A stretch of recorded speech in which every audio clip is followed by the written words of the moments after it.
Bakit kasi nakikita natin yung mga barko ninyo, kung minsan binubomba ninyo ng tubig yung mga ilang mangingisda namin o kaya yung nagre-resupply ng aming provision sa Ayungin Shoal. Hindi ba natin may iwasan yun? Sabi kong gano'n sa kanya. Alam mo, sabi niya, Mr. President, nung panahon ng dating Pangulo, ginawa na natin yun. We have a relative peace nung panahon na yun. Ang problema sa ngayon ay, maski ikaw, makikita mo naman, binanggit niya po yung nangyari sa ginawa yata ng spokesman o spokesperson ng Coast Guard. At ng Task Force West Philippine Sea. O yun po, na Mabuting Ginoo. sana naman ay pakaiwasan din natin yung gano'n sapagkat kung negative naman yung nakikita rin namin, hindi na naman po pwedeng hindi naman kami sumagot sapagkat ang ginawa naman nila ay they depicted our president in a very negative manner. 3 cartoons yun na siyempre Pangulo namin yun, hindi naman pwedeng hindi namin sansalain o sabihin man lang sa inyong pamahalaan, wag naman ganito. Siguro, ang itatanong ko po sa inyo, Your Honor, si Ginoong Tariela po ba ang ating opisyal na tagapagsalita kung pag-uusapan ay ang relasyon ng ating bansa sa ibang mga bansa, particular na yung China? Salamat, Mr. President, at sa Mabuting Ginoo mula sa Pampanga at Tarlac. Sa pagkakaalam ko po, Mr. President, si Commodore Tariela ay spokesperson ng Task Force West Philippine Sea na binuo po batay sa polisiya ng buong gobyerno natin ng whole of government approach sa ganitong kahalagang usapin ng foreign policy. At dala po niya yung updated na dokumentasyon ng ating mga kung may positibo at unfortunately mas maraming negatibong mga engagements ng gobyerno ng China sa ating karagatan, lalo na yung paghaharas po sa mga barko at mga ibang vessels ng Philippine Navy at Philippine Coast Guard, yung pagkait po sa ating mga mangingisda ng access sa kanilang kabuhayan sa traditional na fishing grounds natin, yung pag-i-interest din po nila sa ating mga gas and oil reserves sa ilalim ng ating karagatan. At sa lahat po, so far, nang nasaksihan ko pong mga pananalita ni Commodore Tariela, batid ko po ang kanilang paguyod talaga sa pambansang interes ng ating bansa.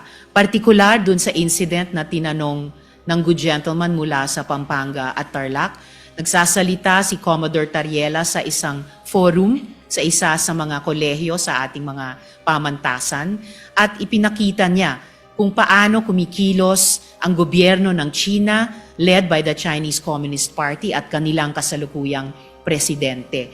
Kung pagpapakita lamang po ng visuals para gawing mas dramatic o graphic para sa mga estudyante, aba po, matagal na pong nanguna ang gobyerno ng China sa ating bansa at sa ating gobyerno, pati po sa iba't ibang mga opisyal ng ating gobyerno.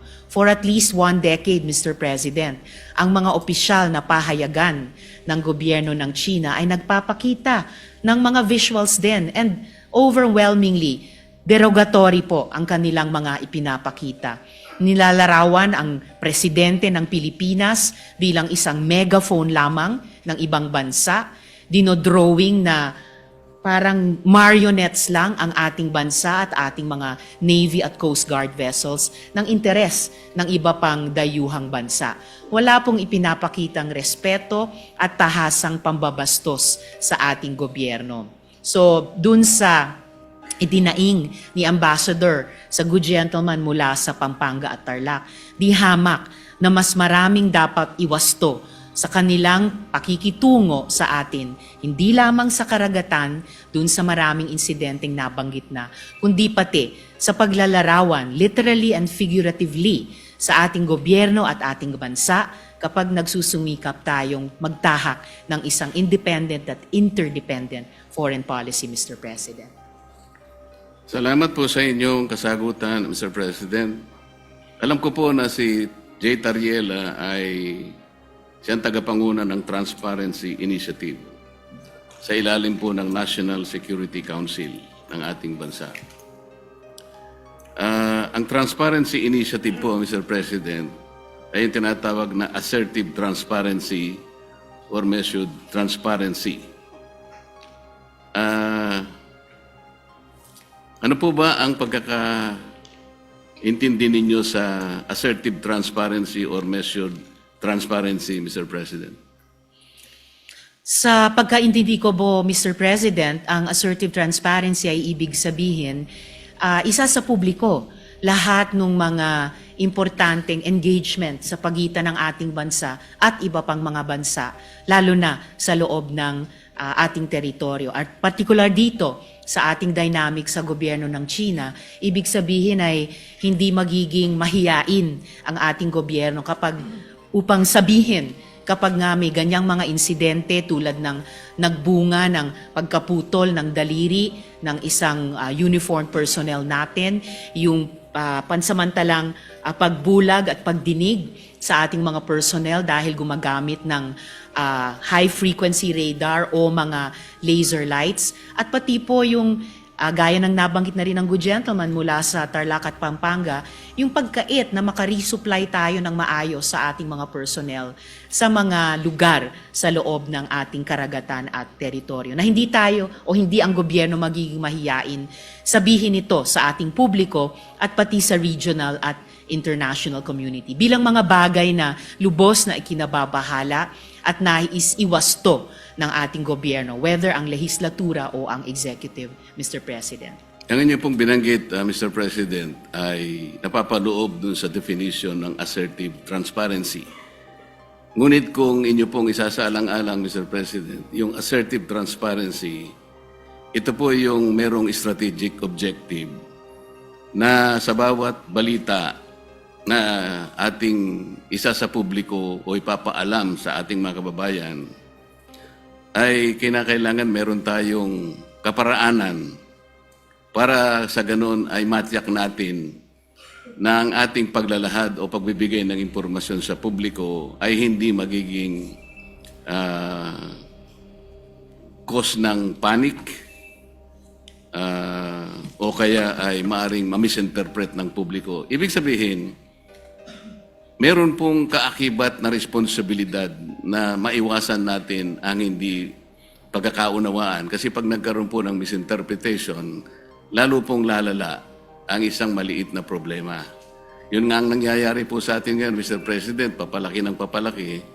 Siguro kung pakakaiwasan pa natin yung mga bagay-bagay, lalong-lalo na sa pagsasalita ni spokesperson Tariela, imbes na po siguro papaliit ang ating problema, baka lalong lumalaki. May kasabihan po kasi tayo, Mr. President, na ang pagkakamali ay hindi may tutuwid ng isa pang pagkakamali. Maaring sabihin natin, may mali ang China. Ngunit, kung halimbawa sa kanyang paghahayag ng mga bagay-bagay na maaring malaman ng publiko tungkol sa mga inaakala nating pagkakamali o ginagawa nilang mali sa West Philippine Sea, siguro yun ay paalam natin sa paraan na hindi tayo makakagawa siguro ng lalo pang mas malaking pagkakamali na katulad po ng ginawa niya. Kailangan po bang gumamit pa siya ng mga cartoon caricatures para ipakita niya ang Pangulo ng China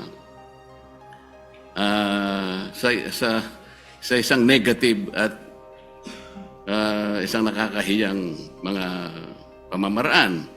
Alam po ninyo, Mr. President, dito sa ating tinatawag na West Philippine Sea na kinukuwenta nga nila yan, ito'y halos equivalent ng ating exclusive economic zone. Mas marami pa pong features ang Vietnam na okupado kaysa sa China. Meron din pong features na nasa loob ng ating West Philippine Sea na ngayon ay sinakop o occupied ng Malaysia. Tinanong nga ako ng Chinese ambassador, sana man lang o kaya gusto naming mangyari, kung paano nyo pinakikitunguhan naman ang Vietnam sapagkat claimant din naman sila, pare-pareho tayong claimant. Sana hindi naman yung paraan na parang kami masyado naman kaming kontrabida. Yung Malaysia, nandun din naman. Pagpupunta rin naman yung barko ninyo doon, tinataboy din naman kayo. Totoo naman po yun, Mr. President. So, sa ganito pong mga sitwasyon,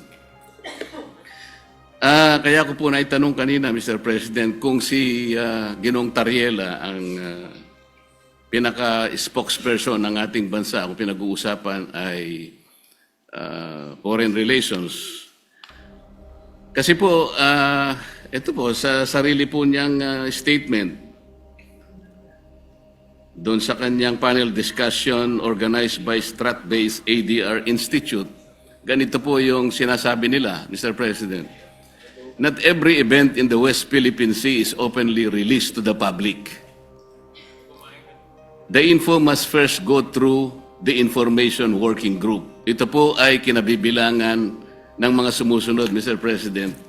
DND, AFP, DFA, DOJ, National Security Council at saka yung PCG, yung Philippine Coast Guard. Ito po yung National Task Force sa West Philippine Sea. Kapag ka po yung IWG, ito po yung ay na-process na po yung information at nagkaroon ng desisyon na i-release, tsaka lamang po i-release. Ibig sabihin po nito, talagang pinakaiingatan din natin na kahit paano ay makagawa tayo ng diplomatic kings or whatever. Ganun po dapat sana ang magpakaingat sana sila. Lalong-lalo na nga po ay meron na nga tayong problema. Karaniwan po kasi sa mga bansa na merong ganitong disputes. Kagaya po ng sinasaad po ng ating Book 4, Title 2, Chapter 1 ng ating Executive Order 292, Mr. President. Ito po yung tinatawag nating Administrative Code of the Philippines. Pagka pinag-uusapan po ay foreign relations talaga, ay ang Department of Foreign Affairs ang dapat po sana ang opisyal na magpapaliwanag o magko-convey ng ganong klaseng pagpapaliwanag o anumang gustong i-convey sa ating mga karatig bansa. Ginoong Pangulo, masasabi po ba natin na si Ginoong Tariela ay nakikipag-coordinate sa bawat salitang bibitawan niya sa publiko, lalong-lalo na yung sinasabi niya na kailangan informahan ng public? Kiniklear po niya kaya ito sa Department of Foreign Affairs, gayong ito ang opisyal organ ng ating pamahalaan para sa ganun ay maiwasan po natin ang lalo pang pagkakamali.